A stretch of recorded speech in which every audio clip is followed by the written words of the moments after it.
introducing, hails from Melbourne, and now lives in California.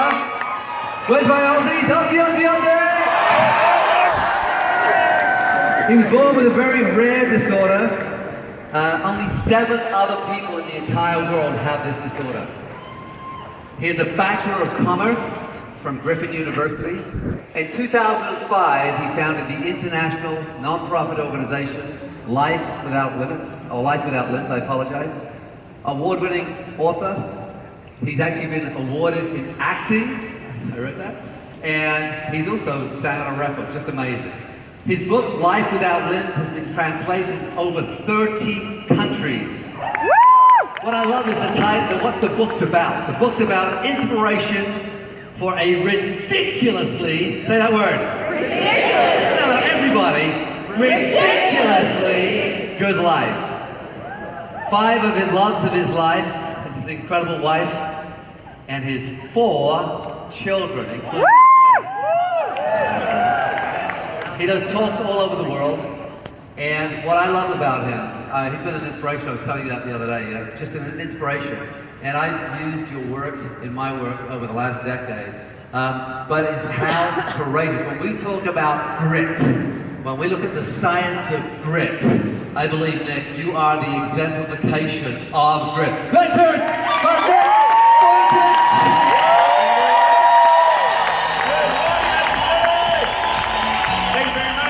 Vujicic! In Orange County. Me and my wife, we met and it was love at first sight. I couldn't feel my legs. And her name is Kanae. She's half Japanese, half Mexican, so we call that Japsican. And this is the photo of them. So this is Kanae.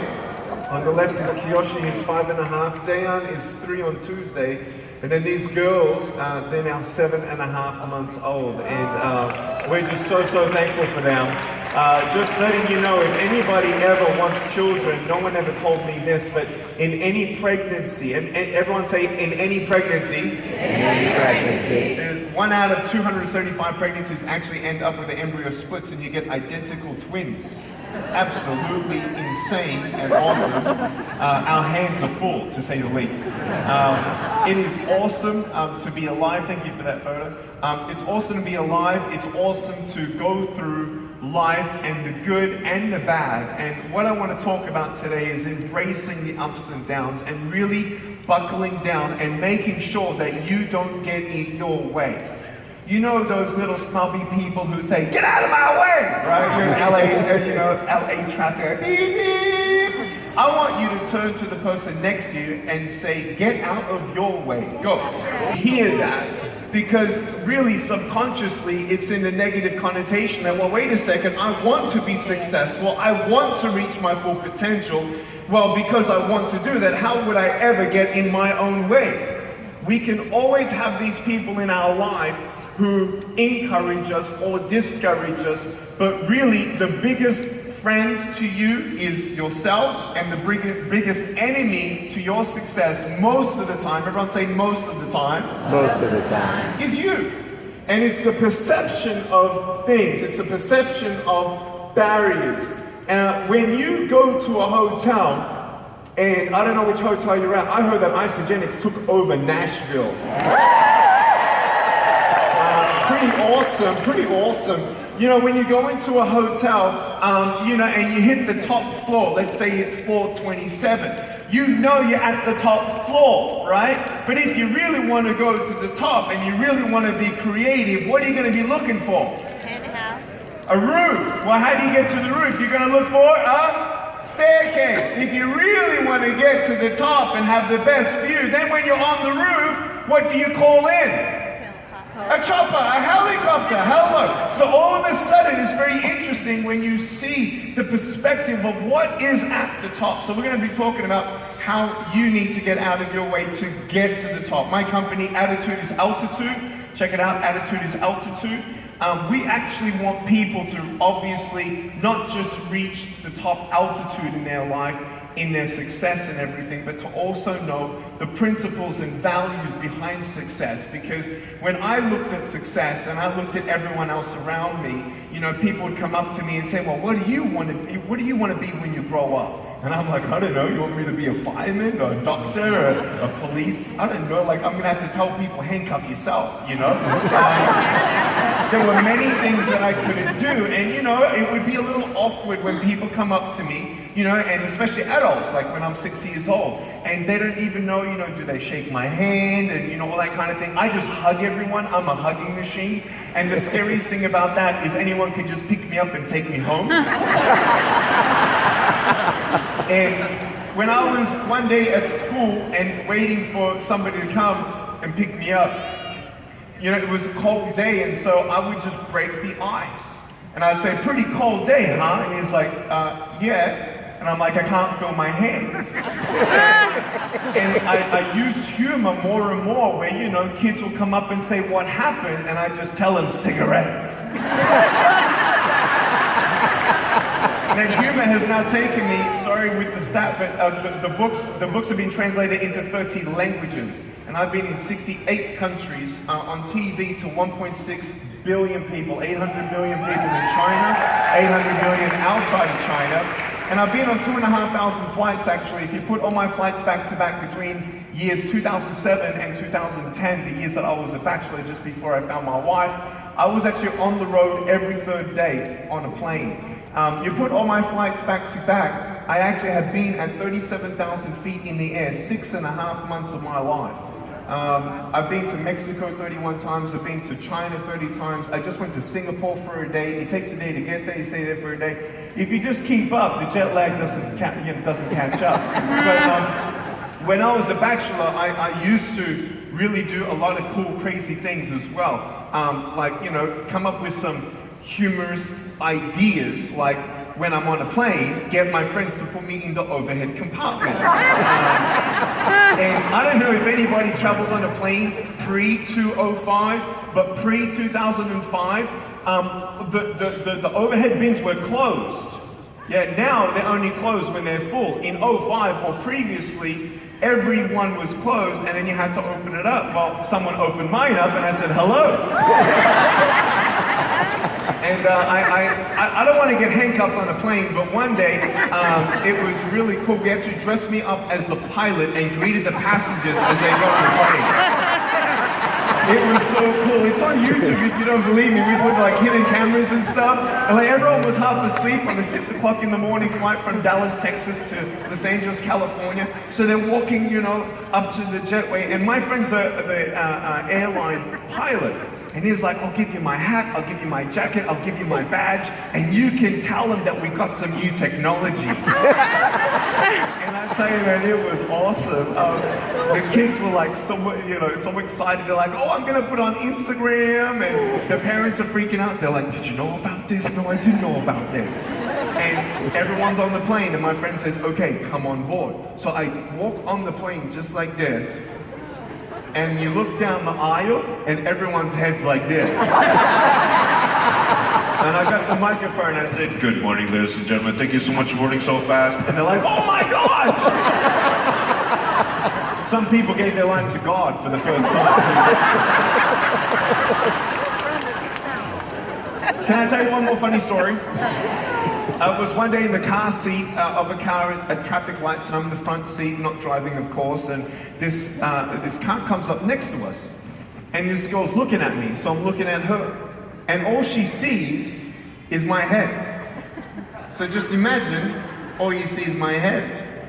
I'm thinking, I'm gonna freak her out. So I get the seatbelt in my mouth, and I loosen it like this, so then I can freely move. Now, all she sees is my head. I just did this. And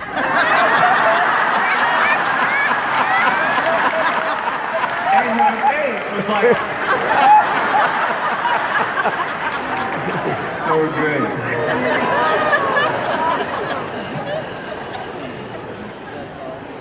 My dad gave me some great advice. He said, Nick, you were not given arms and legs, but you were given a brain. Use your brain.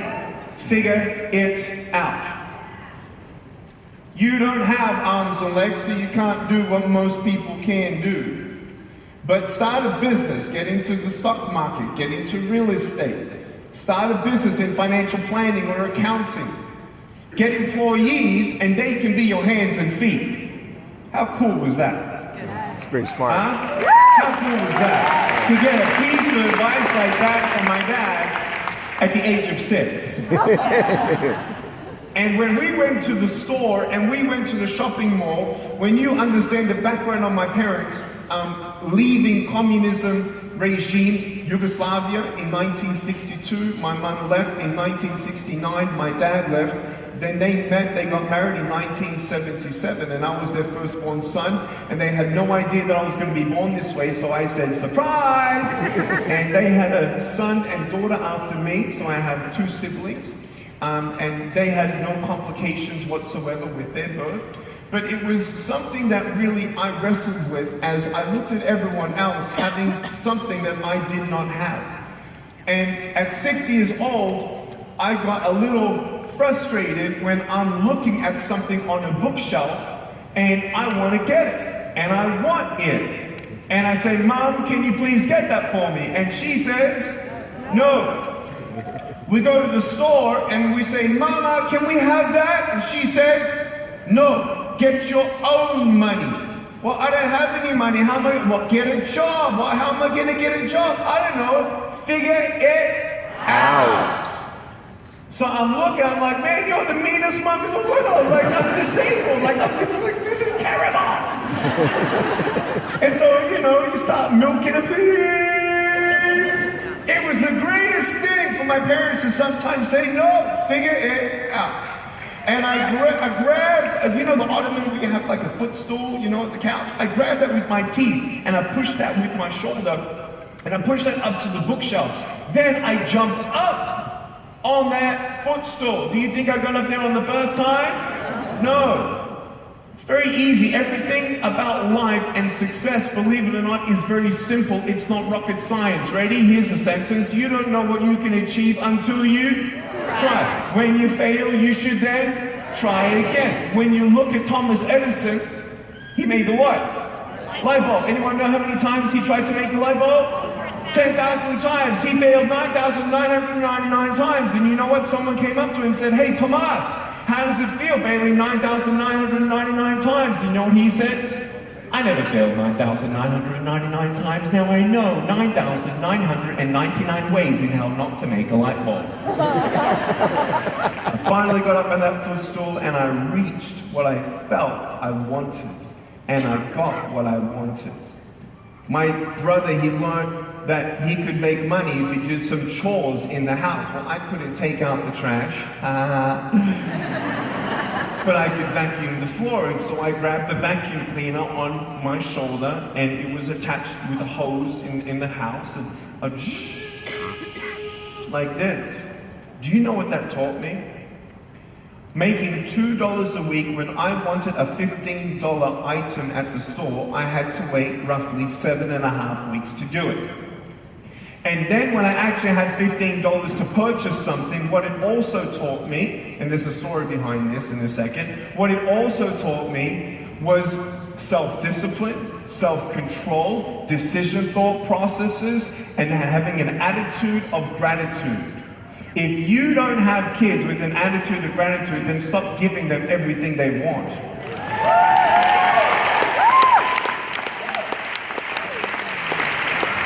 Do my kids get most of what they want? Yes. It's hard, but there are limits, and these principles and values led me to then, as a teenager, I went into stock market investing at 16 years old, options trading at 17 years old, went into my first real estate flip at 19 years old, made 50% in 12 months in Brisbane, Australia. Now we're developing 39 homes in Dallas, and I'm CEO of 2 companies with 14 employees, and so far we've given $1 million away to the poor and needy.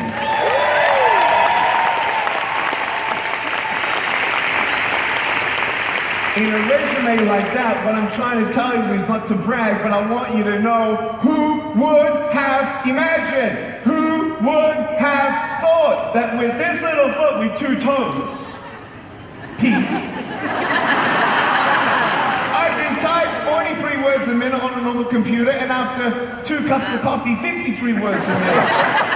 Who would have thought that I would have gone to university in double degree accounting and financial planning, but before my class, I would actually buy a stock. I think it was Dunlop tires in Australia. I'd buy it in the morning for 72 cents, and then I'd sell it in the afternoon for 73 cents. I made 185 bucks because of 5 minutes of my day, and I thought school was boring anyway.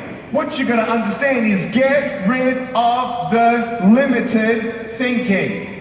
Get rid of the limited thinking, because you will not achieve the impossible until you actually know what's possible. The only way to discover what you can achieve is the degree of probability. There's 3 words: possible, impossible, and probable. If you're here with the mentality to say, you know what, I am so happy with where I'm at, but if there's more, I want that more.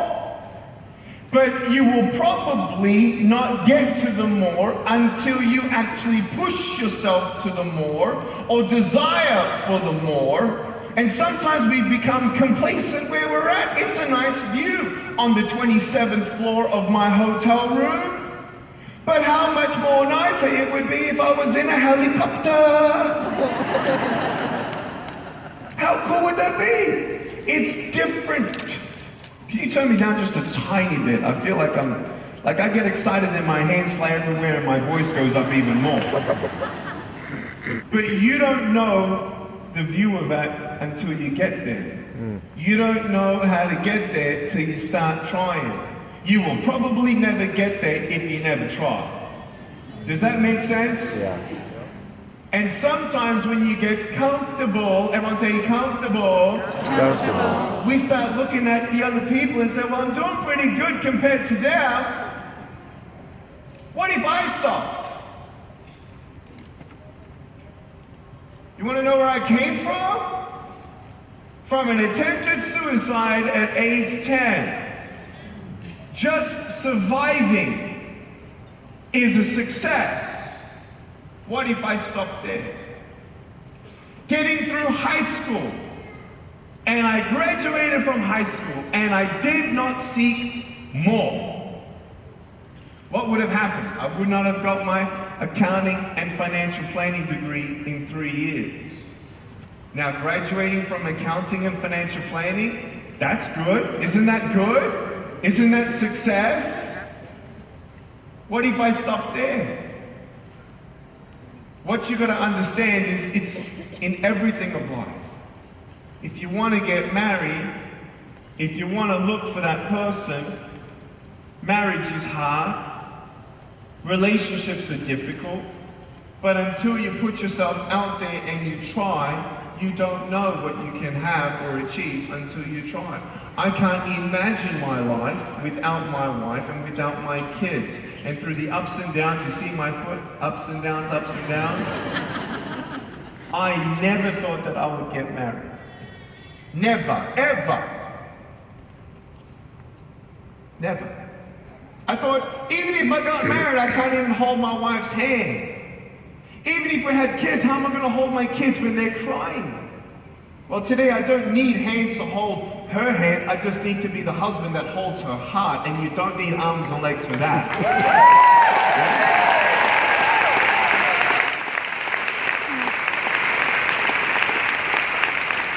When my children cry, I don't have arms to put around them, but when they cry, because of them knowing how much I love them and I care for them, they come and hug me. Beautiful things can come from broken pieces when you give your broken pieces a chance. When you're upright and you're vertical and you're breathing on your own, I want you to know your story ain't done yet. Your story ain't finished yet. Are you sure you're at the top? Are you sure? Have you looked for a staircase? Get out of your way. Think. Use your brain. Try. Embrace the failure. Why? Because there is no one who is successful without it. Sometimes we get complacent and say, but you know what? Now I don't even know what to do. I was talking to somebody. I was talking to somebody, and I said, what do you think the biggest fear is? And he said, the fear of failure. I said, do you know what I think you're dealing with? He said, what? I said, the fear of success. Because you work so hard. Think of it from a simplistic point of view. You work your butt off to get where you're at because you're anxious because you don't have enough money and you want to get financially free and you want to have that passive income. But when you get that, now it's also a reverse fear of maintaining what you have. Instead of looking back and like, oh, I've got to protect this. Well, maybe there's another corridor that leads to a staircase and fear will come and go. But what you got to understand are the principles. Here are the 7 principles. Before I give you the 7 principles, I want you to write down on your piece of paper, if you have a piece of paper, I see many of you with it, on the left side of your piece of paper, write the word me. Then draw a line all the way to the right of your page and put goal, G-O-A-L. So on the left side of your page, put the word me, and on the right side of your page, put the word goal. Then draw a line in between them, and right underneath that horizontal line, in the middle, put a question mark. How do you get there? Here are the 7 principles that I want to share with you how they applied in my life. Are you ready, Isogenics? Yeah! All right, number 1, attitude of gratitude. Does anyone want to be happy in their life? Yes. I don't believe you. Yes. I still don't believe you. I've been on 3,500 stages in front of 18 presidents, 10 governments. I've done 450,000 hugs on 3,500 stages, 68 countries, 2,500 airplanes. I've been in front of billionaires and I've been in front of sex slaves who were sold by their own mother for $700 at age 10. I've seen a lot, and one thing I've never seen though is someone who doesn't want happiness. They want happiness. They want joy. You know, World Vision, the nonprofit organization, they did a, a survey. And they actually surveyed 2,000 poor children all around the world. And you know what they came up with? The results of saying that whether they had a bigger home or a smaller home, whether they slept on the mattress or the dirt floor, the make it or break it was the relationships around them. But you ain't gonna have positive relationships around you until you actually are your best friend. And some of you are your worst enemies. You look up in the mirror every time you wake up and you're like, oh man. And without even thinking, your brain thinks for you and reminds you of the stuff that you went through yesterday. And now before you even think of thinking, you're already thinking of the negative things yesterday. You know those people around you where you see them face to face and you're walking up to them, they're walking to you, and you're like so excited to see them because you know that no matter how bad or good of a day that you're having, they're gonna raise you up another level. Are you with me? You know those kind of people?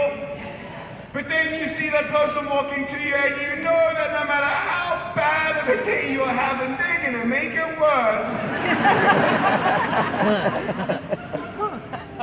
And what I want you to understand is the attitude of gratitude. I want you to know it's not just about being thankful to drive in a Bentley or have a house that's paid off. I'm 35 years old. I know how it feels to pay off our home. It's a beautiful, beautiful feeling.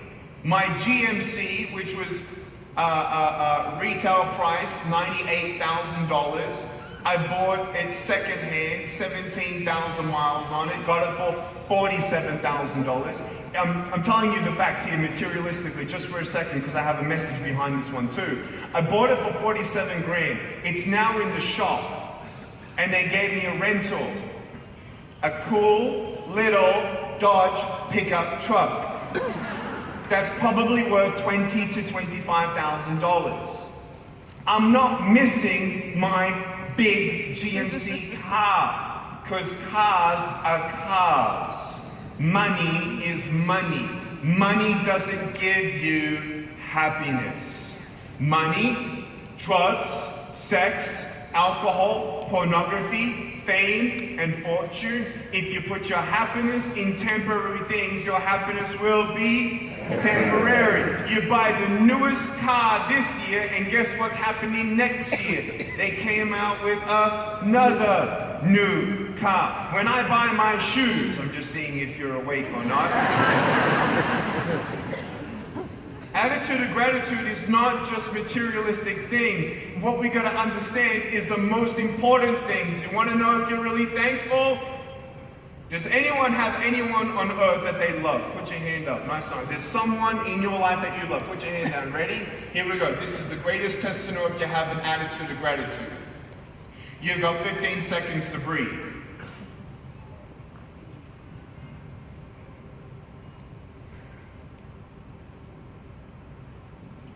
10, 9, 8, 7, 6. How long has it been since you called them and told them, I love you? Took them on a date, if that's your spouse. Massaged her stinky feet. Brought her flowers. Your children. Anyone have kids? When was the last time you had a conversation with them that had nothing to do with cleaning their room, doing their homework, and stop annoying their siblings? Have you ever had a discussion with them? Well, they don't think I'm cool enough. Well, it's because either you haven't picked up video games yet, that maybe you can for a little bit, and maybe you haven't found out that actually your teenage daughter or teenage son would love to talk about teen suicide prevention, maybe if someone at school has just unfortunately given up in their life.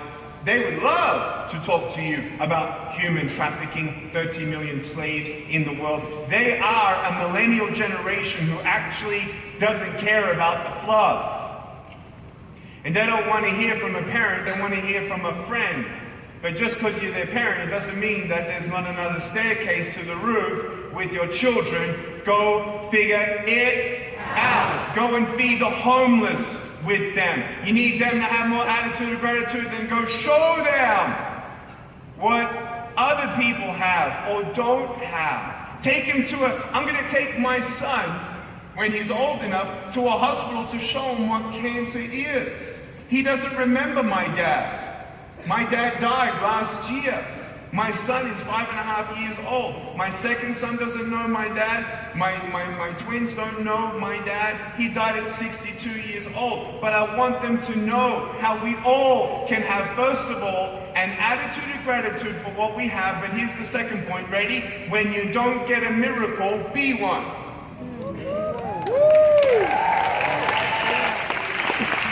It is absolutely incredible to see how many wealthy people are addicted to antidepressant drugs or painkillers because they feel like they're not there yet. There's something missing. I want you to know as I speak across statewide, I've spoken to the statewide legislature of Utah, of Hawaii. When Vice President Pence was governor of Indiana, I spoke at one time to 270 schools about never giving up. When you do the research, what I want you to know is this. Are you ready for this? I want you to know this. That one of the greatest instigators of an antidepressant strategy is instigating purpose. Purpose. When you lose your sense of purpose, you lose your sense of meaning. When you lose the sense of meaning of your life, then you drift. If you feel like you need a little pick-me-up, go. Don't just write a check. Go and see how that nonprofit organization is doing what they're doing. You don't need to reinvent another nonprofit organization either. But go out and just buy some random person a coffee. Get to know their story. Because we become trapped. Me. But we forget we forget that every day is an opportunity to be thankful and to somehow impart something to make the world a better place. I never thought that that would be for me because I had no arms and legs. And as once a child who wanted arms and legs so bad, who didn't get arms and legs, at 24 years old, check this out, I was speaking in front of a crowd and I saw a little boy in the middle being held up by his dad in Southern California. Little Daniel Martinez, 19-month-old little boy. He had no arms, no legs, and a little foot just like me. And I'm like, wow, I want to wrestle him later on. And I got his father to bring him up on stage, and he's sitting right here and he's looking up at me, and I'm looking down at him, and I can't give him a high five, so I gave him a low two. And when I put my little foot on his foot, he smiled, and when he smiled, everyone cried. His mother came up and wept on my shoulder and said, now I know that there's a greater purpose for my son's life. I said, you know what? If he ever gets bullied at school, you know what she said? Wait, what do you mean? He's not going to school. So why not? Well, the doctor said he can't go to school. I'm like, yes he can.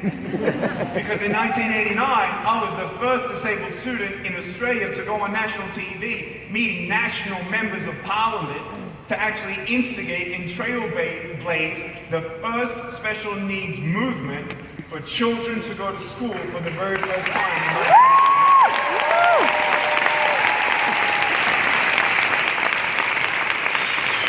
So I said to them, look up that short film on YouTube, Butterfly Circus. If you need inspiration, look this up. Butterfly Circus, a 22-minute film.